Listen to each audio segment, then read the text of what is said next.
Hey y'all, what's up? This is Rosie, and I wanted to talk about what the first days of summer might look like to a Gen X kid.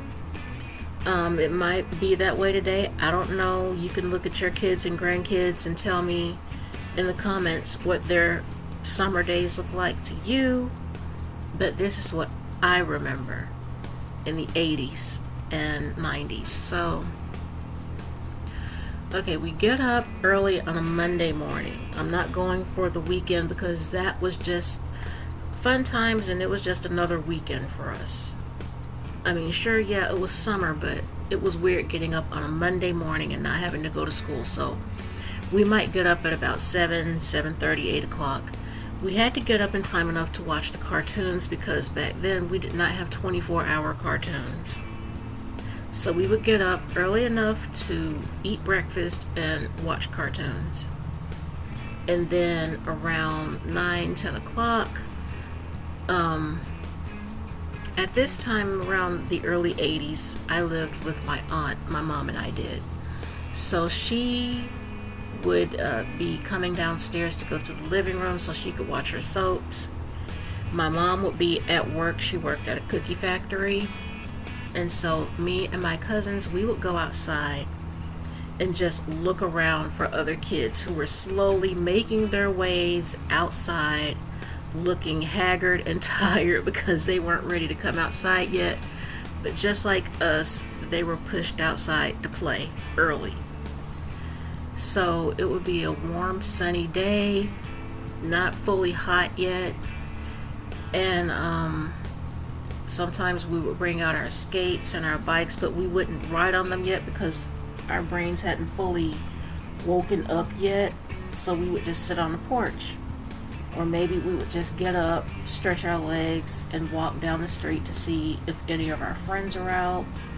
Just look around and see what the day looked like, and we would see some parents going to the cars to get ready to go to work. We would see some of our friends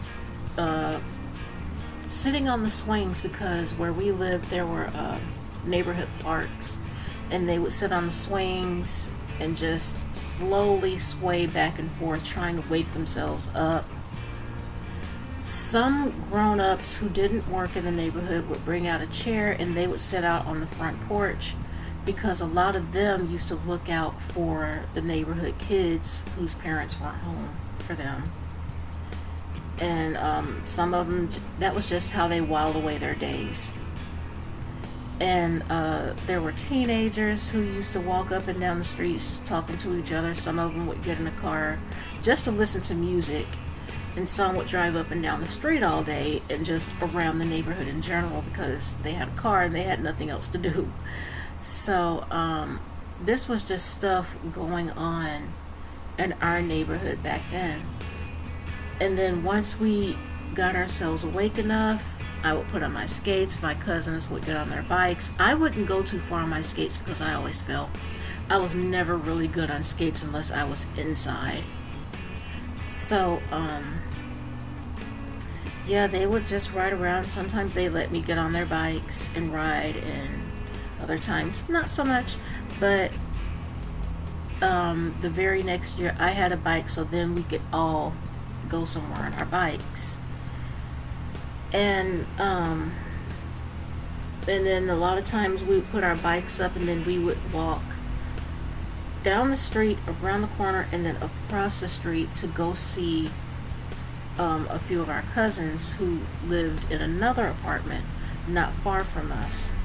I had an aunt and uncle who lived, like I said, in another apartment just a couple blocks away. And that was always fun because I got to see a cousin that I grew up with, who I spent the first few years of my life with. We grew up as toddlers, and because of that, we kind of bonded as sisters because we grew up in the same house for a few years. And so when we got to see each other, it was just like reuniting with a sibling, even though she did have 2 other siblings. And then a third sibling in the late 80s. But anyway, so we would just hang out with with her and with some of the neighborhood kids. If we heard a song that we liked, we would sing along while walking to my aunt's house who we lived with, and we would just stop and we would dance and just have a good old time outside all day long. As I said in another of my videos a couple years back then, outside was the shit. We loved us some outside. In the summer of 1983 or 1984, I believe it was 1984 because that was the summer I turned 8, I learned how to hula hoop.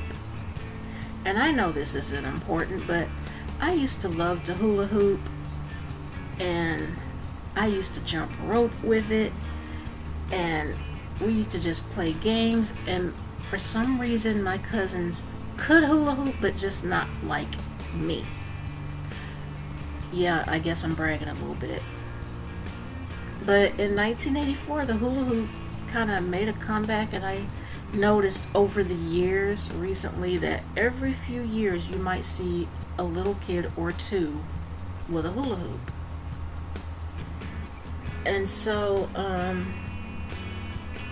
yeah, I'm just wondering how this summer's gonna go. Not too long ago, a couple weeks back actually, there were some kids outside playing.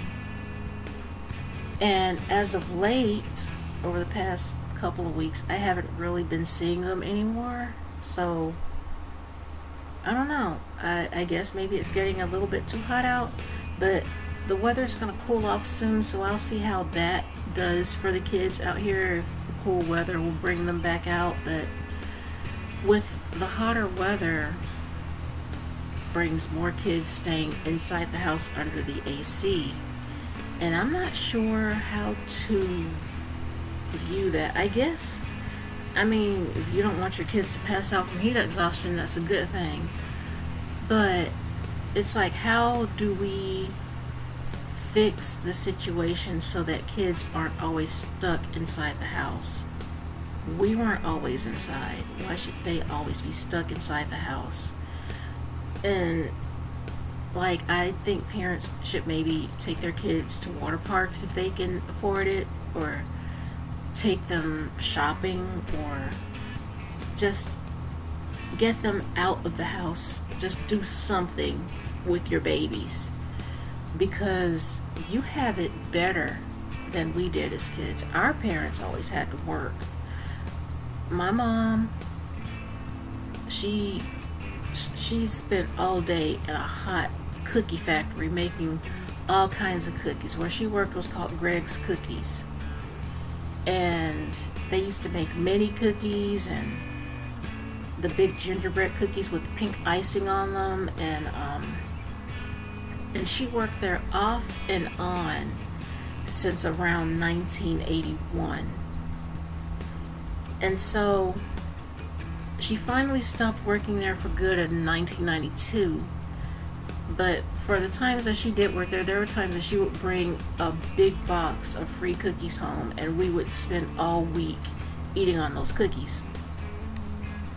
So, yeah, I do miss those old days, and getting up the first Monday of the summer and basically not knowing what to do with ourselves. I mean, I know that sounds weird, that you're going outside and you don't know what to do, and that sounds fun. Yeah, because that meant there was a possibility of things that we could do. We could go to the park and wait around on the swings. We could play with our friends. We could ride on our bikes or on the skates.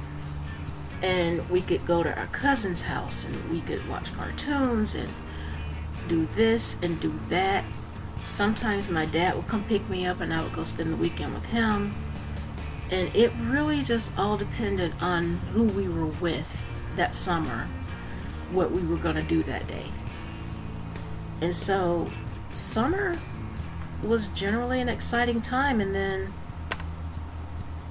somewhere around 2 to 3 in the afternoon, we were allowed back in the house because we'd get to watch Sesame Street and Electric Company and Mr. Rogers' Neighborhood, and then we would turn to other stations and we'd get cartoons like Heathcliff, Transformers, G.I. Joe, Jim, and we would get to watch our usual after school programs even though we weren't in school.